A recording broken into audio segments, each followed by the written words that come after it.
Tens alguém mais os teus, genro e teus filhos e tuas filhas, todos quantos têm na cidade, faze-os sair deste lugar. Pois vamos destruir este lugar, porque o seu clamor se tem aumentado, chegando até a presença do Senhor, e o Senhor nos enviou a destruir. Então saiu Ló e falou a seus genros, aos que estavam para casar com suas filhas, e disse: levantai-vos, saí deste lugar, porque o Senhor há de destruir a cidade. Acharam, porém, que ele gracejava com eles. Ao amanhecer, apertaram os anjos com Ló, dizendo: levanta-te, toma tua mulher e tuas duas filhas, que aqui se encontram, para que não pereças no castigo da cidade.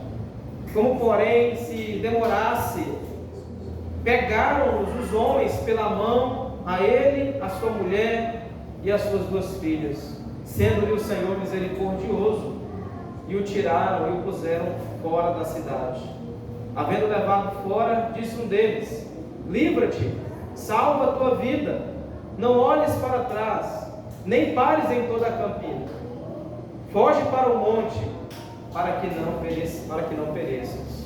Amém? Vamos orar mais uma vez e rogar a graça do Espírito sobre nós. Eterno Deus, Altíssimo Pai, nós te damos graças, Senhor, pela tua palavra que é perfeita. Pai amado, por termos o privilégio de nos assentarmos ao redor da mesma e ouvir a tua palavra sendo pregada. Senhor, fale aos nossos corações essa noite. Despeje da tua graça nesse lugar, Senhor. Abre o nosso entendimento, a nossa mente. Dissipa toda distração, Pai, essa noite, para que possamos ser instruídos pela tua palavra, habilitados e capacitados pela tua palavra. Que teu Espírito Santo nos ajude nessa tarefa dessa noite. É o que eu te peço, Senhor. Faz o teu reino avançar nessa noite. Glorifica o nome do teu Santo Filho Jesus. É em nome do Senhor Jesus que eu te peço e te agradeço. Amém. Amém. As Escrituras Sagradas, a Bíblia, ela contém, para nossa instrução, tanto sinais de alerta, como também modelos de alerta pela qual nós devemos imitar ou nós devemos tomar como exemplo para que não caiamos no pecado. Outrora, em alguma das minhas pregações, durante o ano passado, em um estudo também, eu tive a oportunidade de falar sobre a mulher de Ló, sobre o pecado que ela cometeu, sobre a advertência de Deus sobre a mulher de Ló. E nessa noite eu quero falar sobre o marido dela, sobre o próprio Ló.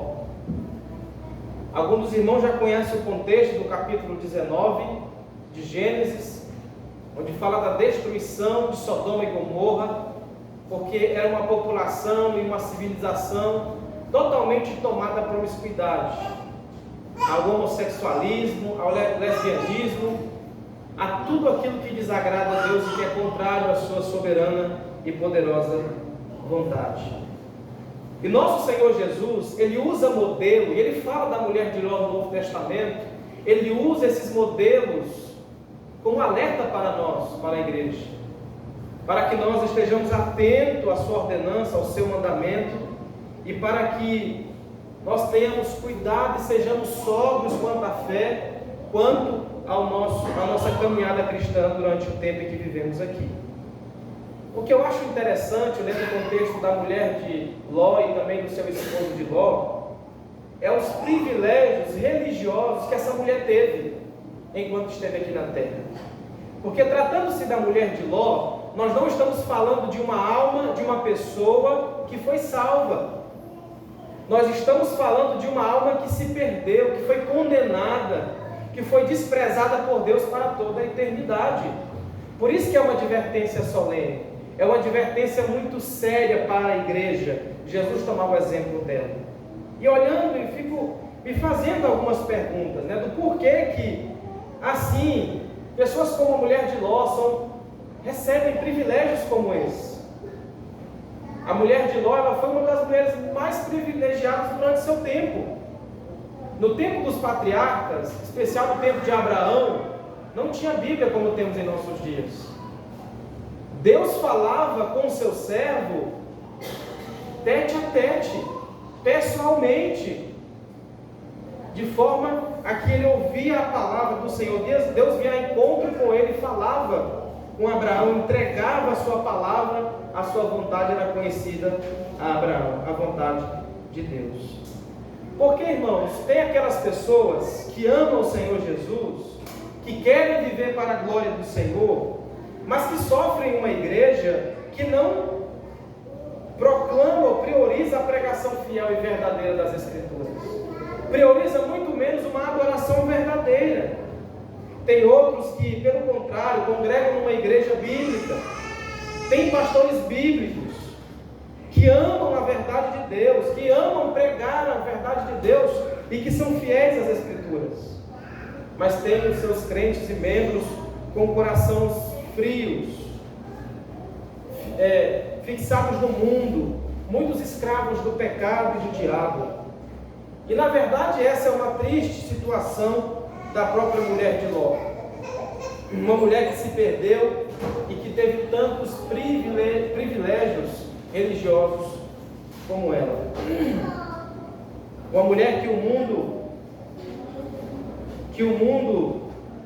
no qual ela vivia reinava o pecado, reinava a promiscuidade, e a gente percebe ela desobedecendo a ordem de Deus, olhando para trás, mostrando assim a direção na qual o seu coração ainda estava, naquilo que o seu coração ainda amava. Então nós devemos ter temor, porque quando nos referimos, irmãos, quando nos referimos à mulher de Ló, nós estamos referindo a alguém que recebeu o justo juízo de Deus no momento em que pecou. Obrigado.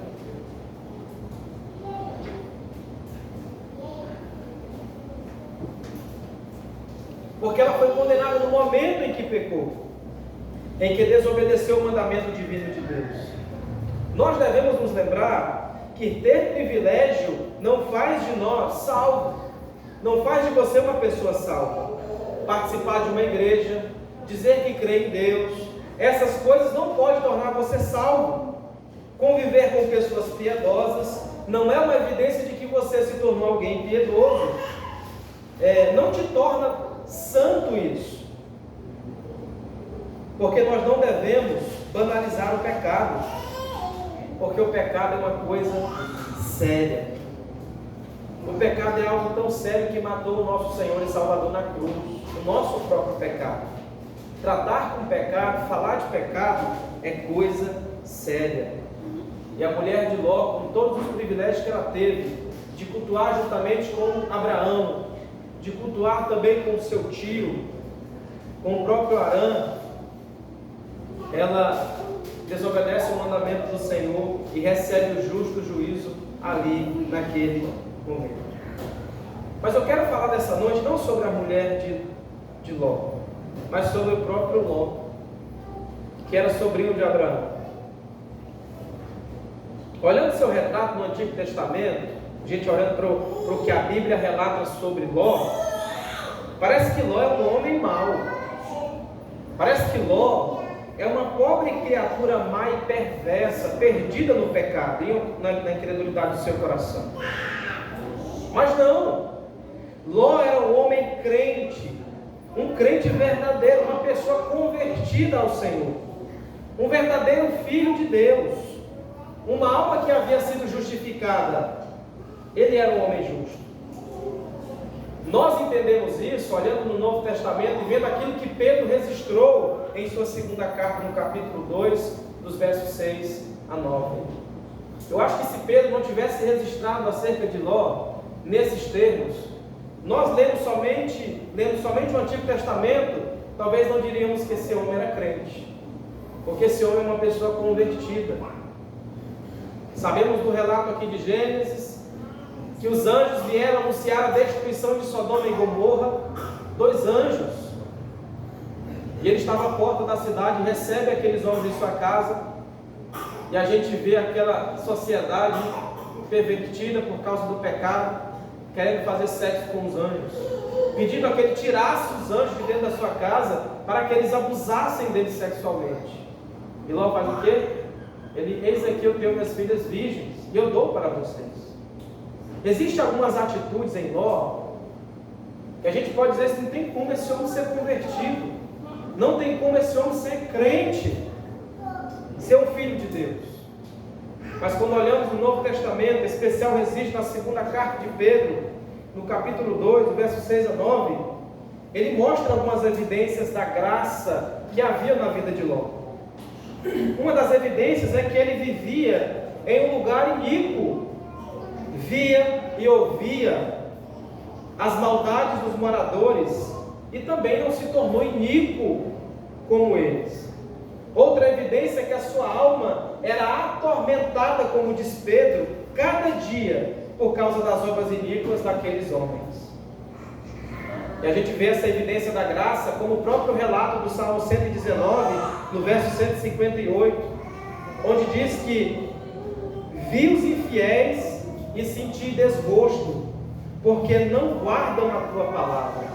Então Ló vivia no contexto no qual ele sofria, porque a lei de Deus era desprezada, e cada um vivia segundo achava que era certo.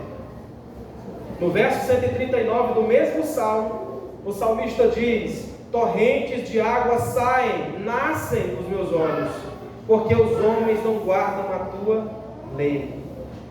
Então, olhando para o registro de Pedro, nós vemos que Ló, ao viver esse contexto da impiedade, juntamente com essa civilização dominada pela imoralidade, existem evidências da graça de Deus na vida dele, de que ele era um verdadeiro filho de Deus, um homem justo, íntegro, um homem selado e identificado como um herdeiro do céu pelo próprio Espírito Santo do Senhor.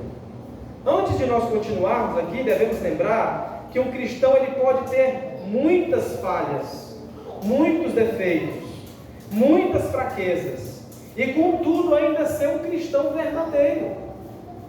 Nós não cremos no perfeccionismo, ou que alguém possa viver nesse mundo de forma impecável.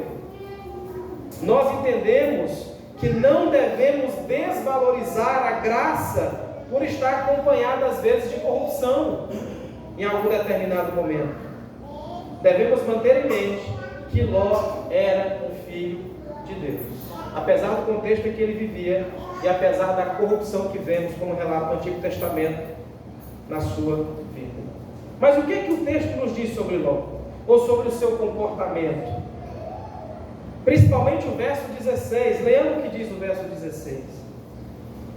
Diz assim: como porém se demorasse,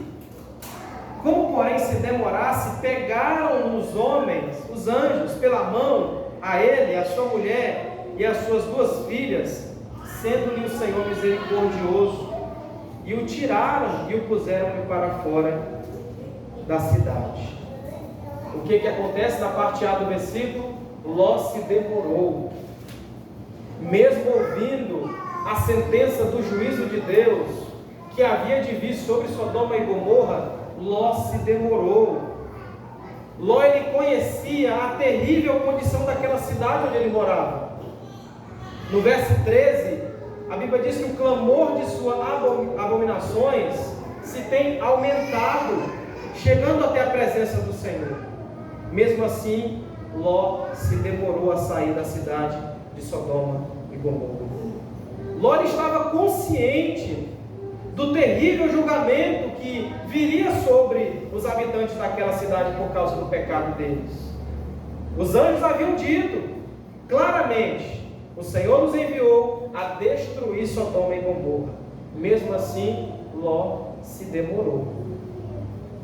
Ló sabia que Deus mantinha a sua palavra e que o Deus de Abraão é fiel para cumprir a sua palavra, porque ele caminhou com Abraão, seu tio.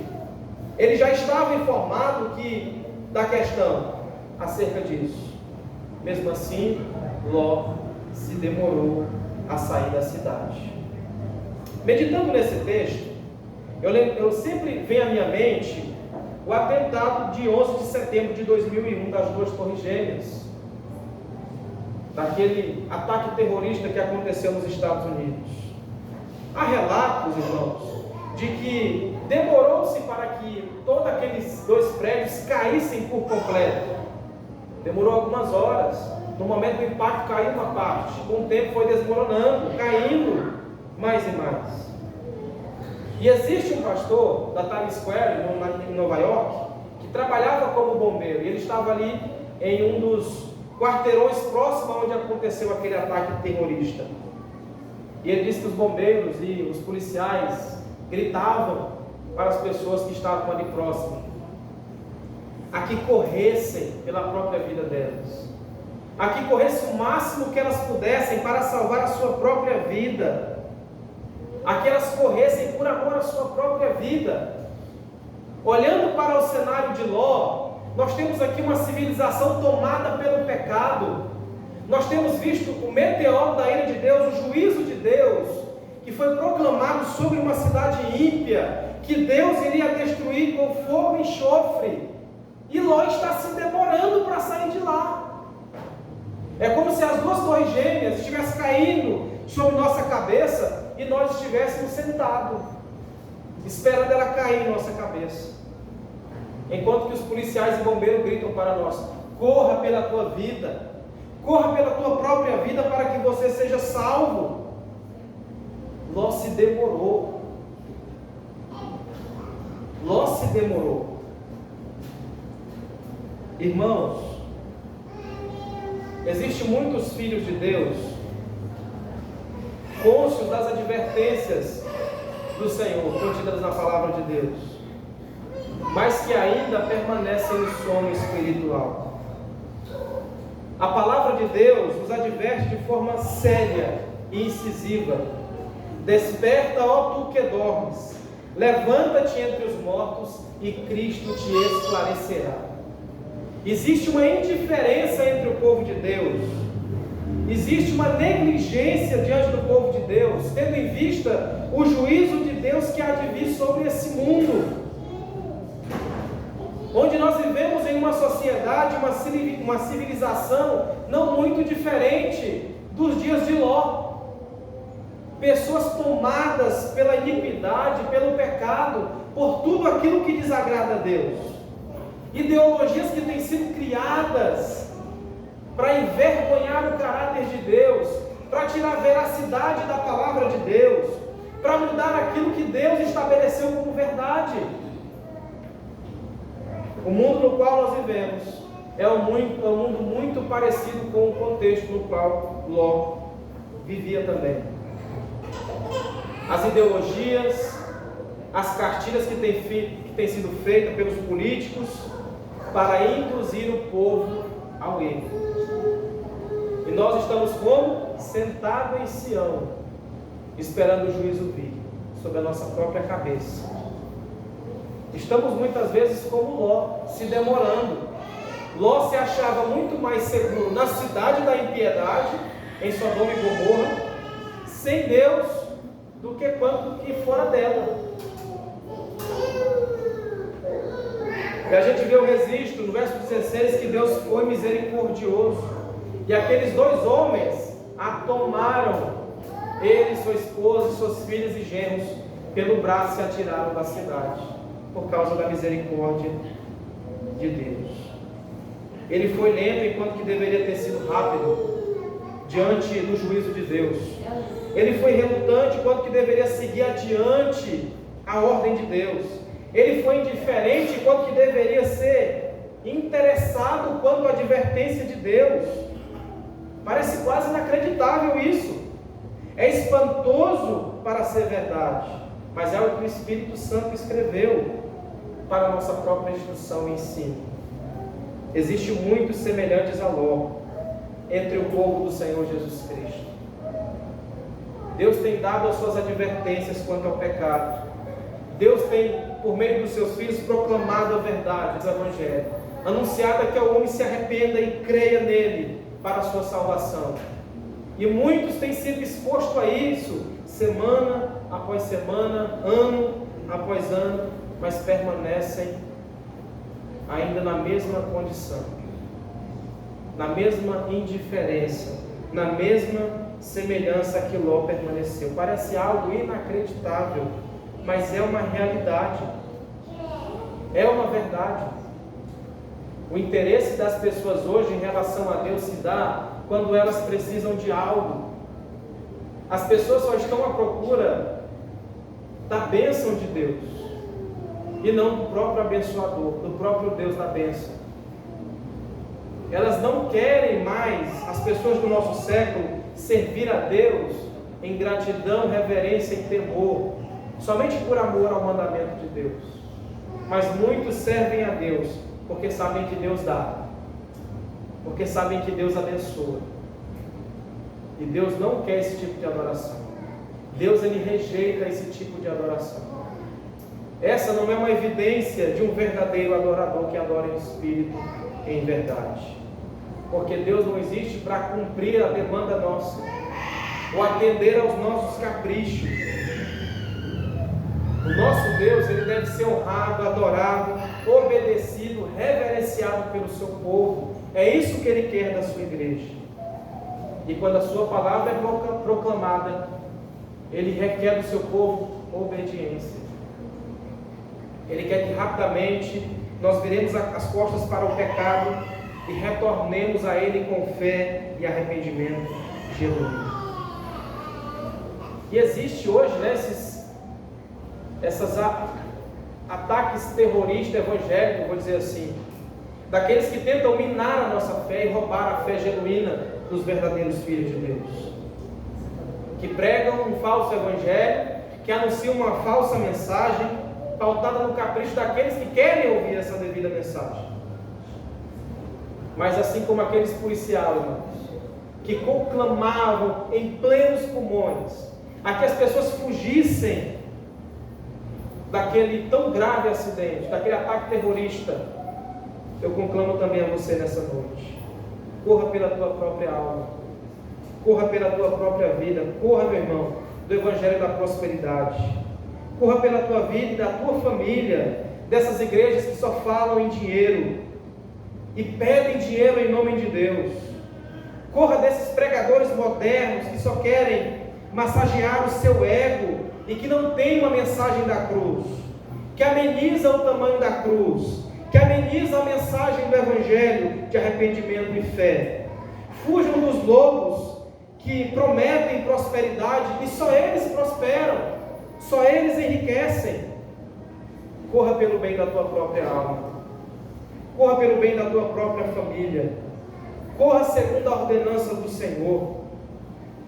Não seja lento como Ló, não seja relutante, negligente. Siga adiante em direção àquilo que Deus ordenou a você. Seja interessado na vontade de Deus, não na sua própria vontade e interesses. Esteja sujeito à vontade soberana de Deus e não à sua e aos seus interesses. Porque existem muitos verdadeiros filhos de Deus que possuem a Cristo, que amam a verdade de Deus.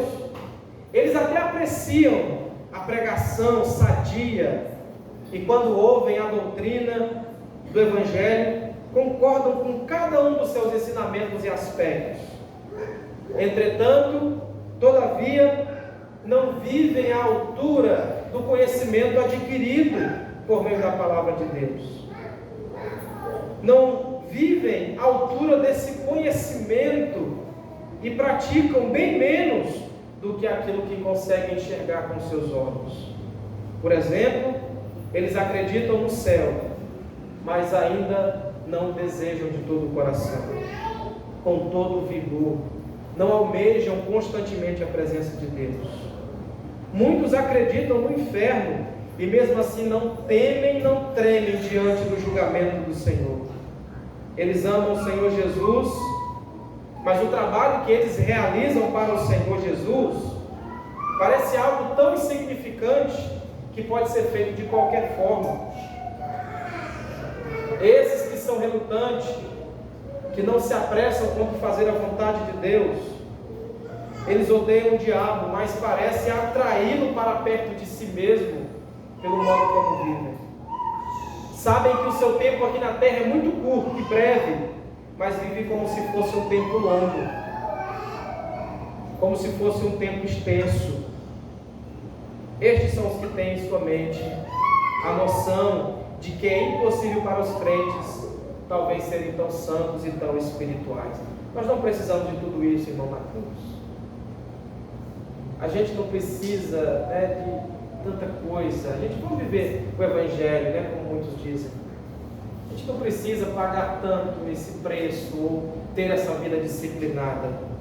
Olha só como os outros vivem. E muitos têm pautado a sua vida dessa forma.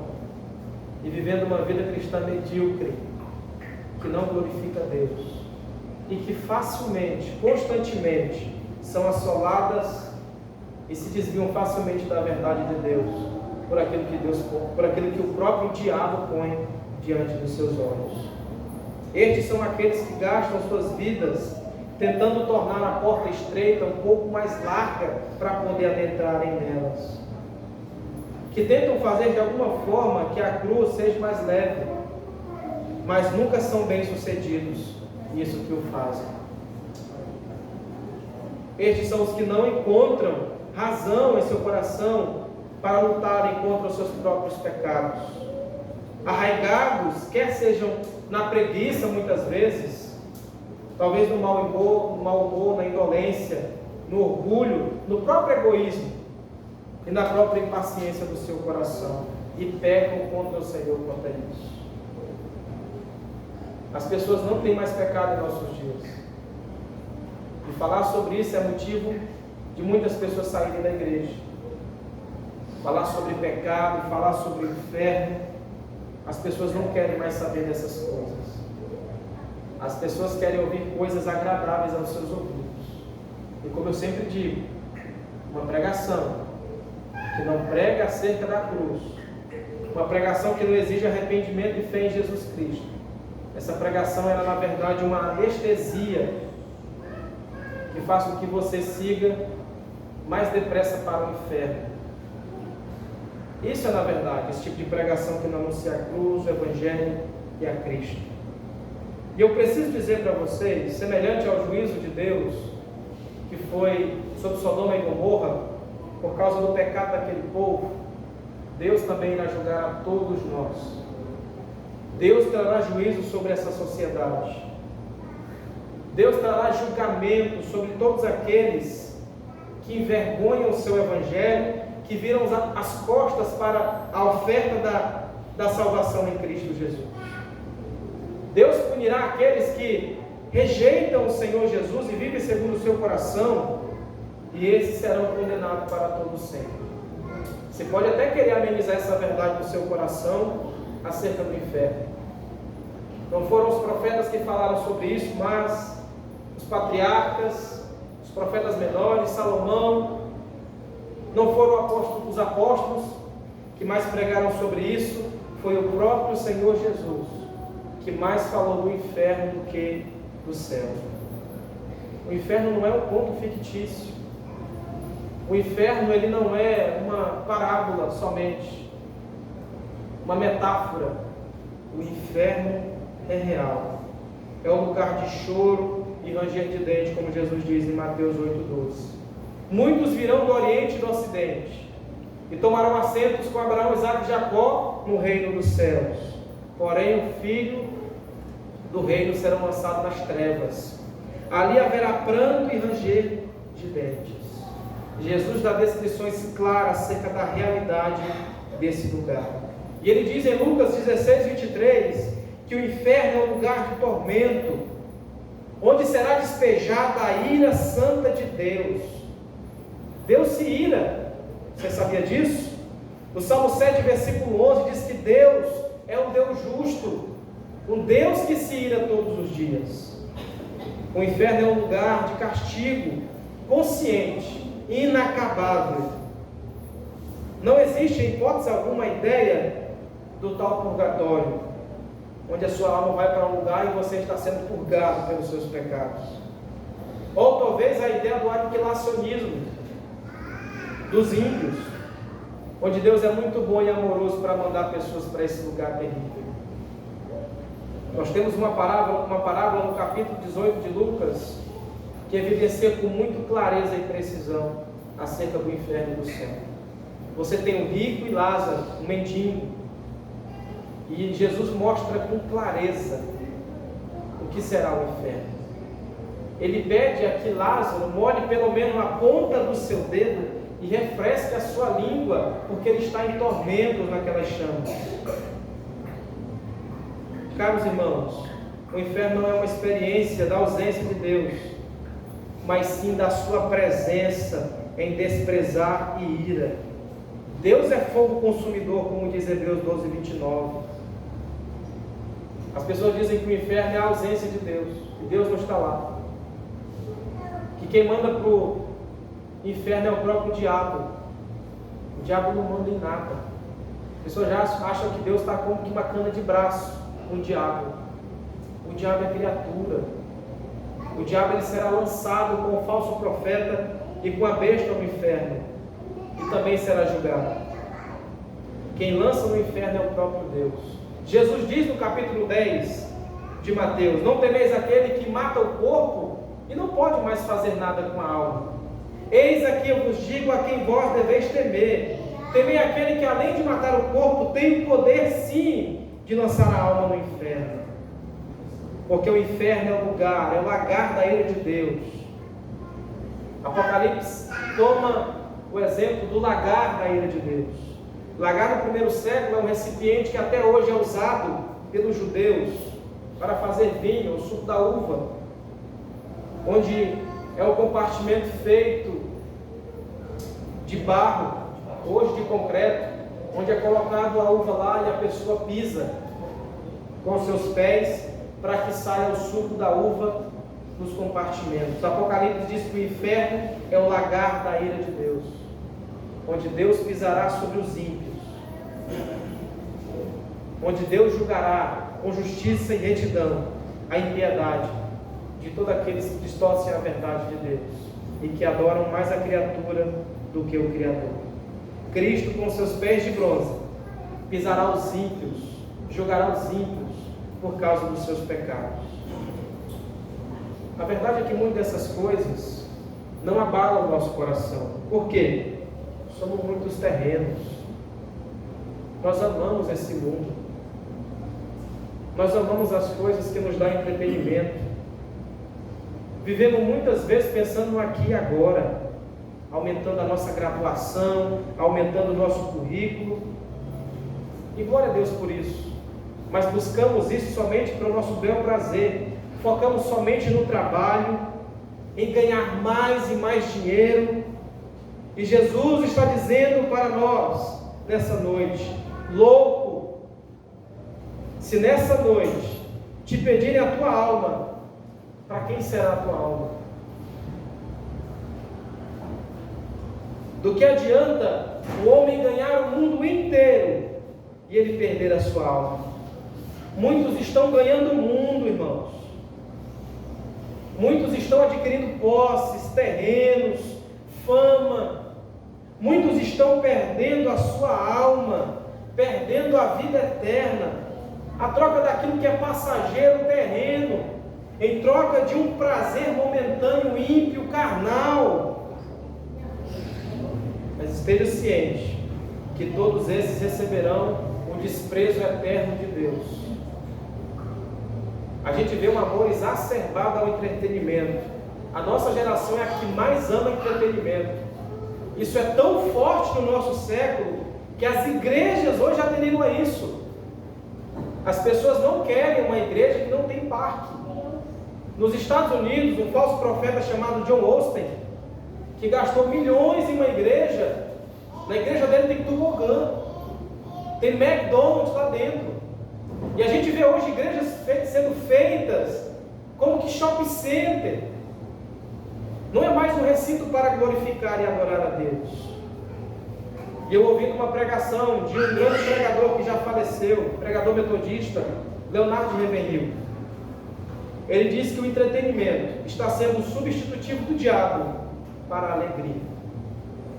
As pessoas estão substituindo a alegria do Senhor, a felicidade em Deus, e estão tendo os seus corações consumidos pelo entretenimento, pelo aqui e agora, pela autossatisfação, pelo prazer momentâneo. Enquanto que o autor aos Hebreus, no capítulo 9, versículo 7, diz que ao homem está ordenado morrer uma só vez, vindo depois disso o juízo. Não existe uma segunda chance após a morte.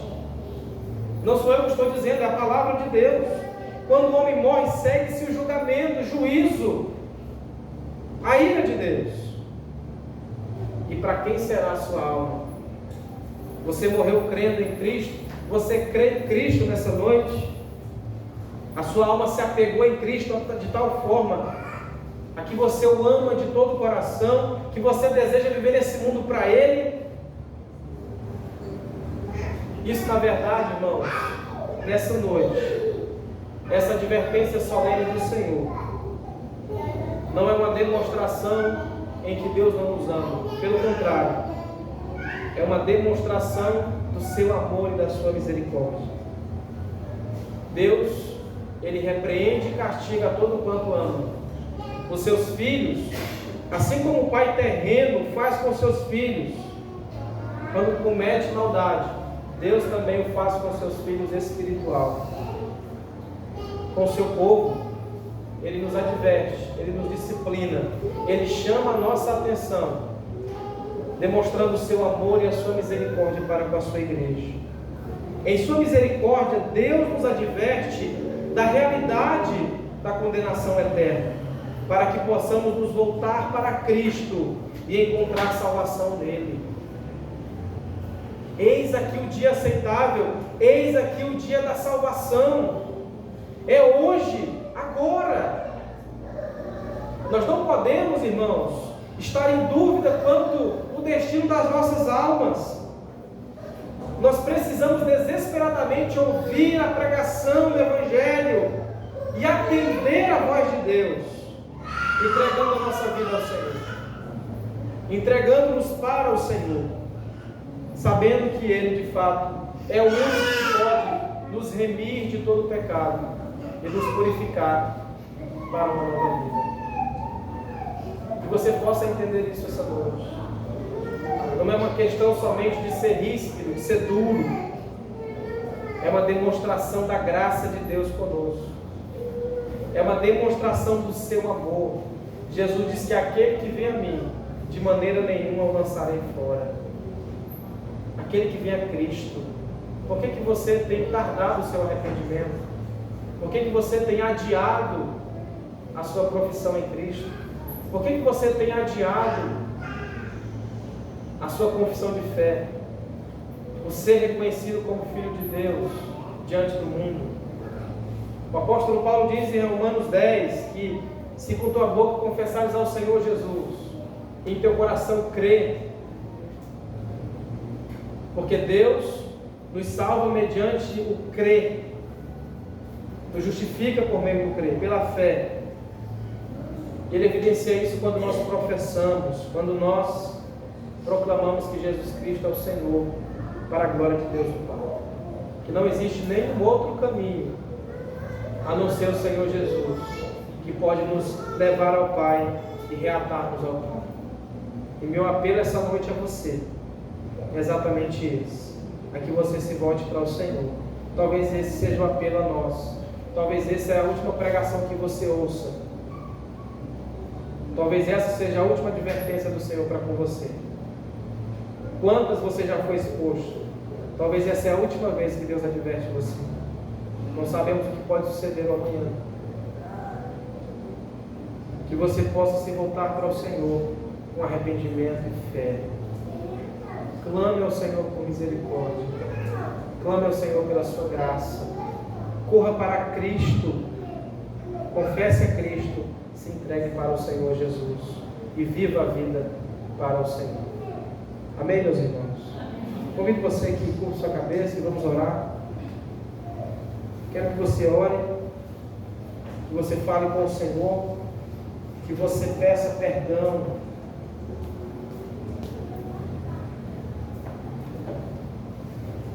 Para que você ore a Ele, pedindo a que dê entendimento, a compreensão da sua verdade.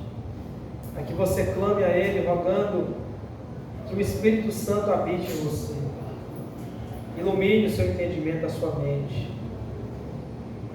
Pai Altíssimo, nós, ó Deus, ao ouvir a Tua palavra, Senhor, vemos a nossa necessidade de arrependimento. Vemos, ó Pai, como necessitamos, ó Pai, da graça do Senhor. E nessa noite, Pai, a Tua graça é despejada sobre a Tua igreja, sobre o Teu povo essa noite. Há perdão aqui para o maior pecador, para o mais vil pecador. Pai, nós pedimos perdão pelo nosso próprio arrependimento, que muitas vezes é um arrependimento superficial. É um arrependimento que muitas vezes é só da boca para fora. Dá-nos arrependimento verdadeiro. Dá-nos uma fé que se agarra a Jesus, que se agarra a Cristo somente. Ó Senhor, nos ajude. Nos dê uma compreensão profunda do Evangelho. Que o Evangelho, ó Pai, tome o nosso coração. Que o Teu Espírito nos guie por essa verdade eterna. Que nós possamos entender, Pai, que a nossa existência se dá nesse mundo somente para glorificar o Senhor. Abençoe-nos nessa noite, cada um que ouvir a Tua palavra essa noite. Pai, perdoa os nossos pecados, tem misericórdia de nós, Pai. Nós sabemos que se nós nos arrepender, Pai, crer no Senhor e deixar os nossos pecados, o Senhor é fiel e justo para nos perdoar, para nos purificar, para nos santificar, para nos dar uma nova vida, nos dar uma nova história, um novo começo em Cristo, onde vivemos para a Tua glória, onde vivemos de modo que o Senhor somente recebe a glória que é devida. Ó Pai, faz isso essa noite em nossos corações, faz isso essa noite, Pai, em cada um aqui presente. Nós rogamos e suplicamos, ó Pai, abençoe cada um, leve-nos em paz para os nossos lares, dê-nos mais e mais, Senhor, do Teu favor. Abençoe o Teu povo, a Tua igreja. Faz de nós um povo fiel, Senhor, um povo que ama a Ti, que ama trabalhar com o Senhor. Abençoe, ó Pai, também a família da semana.